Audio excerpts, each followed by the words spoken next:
দেশের আকাশে কোথাও দেখা যায়নি শাওয়াল মাসের চাঁদ। বৃহস্পতিবার উদযাপিত হবে পবিত্র ঈদ উল ফিতর।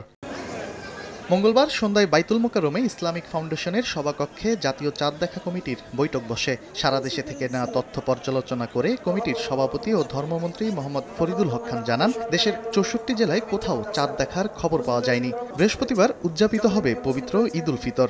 অদ্য 29 রমজান 1445 হিজরি, 26শে চৈত্র 1430 বঙ্গাব্দ, 9 এপ্রিল 2024 মঙ্গলবার সন্ধ্যায় বাংলাদেশের আকাশে কোথাও পবিত্র শাওয়াল মাসের চাঁদ দেখা যাওয়ার সংবাদ পাওয়া যায়নি। ব্রিফিংয়ে সবাইকে ঈদের শুভেচ্ছা জানান ধর্মমন্ত্রী। বলেন, বুধবার 30তম রোজা পালিত হবে। আগামী পহেলা শাওয়াল 1445 হিজরি, 28শে চৈত্র 1430 বঙ্গাব্দ, 11 এপ্রিল 2024 তারিখ বৃহস্পতিবার সারা দেশে পবিত্র ঈদ উল ফিতর উদযাপিত হবে ইনশাআল্লাহ।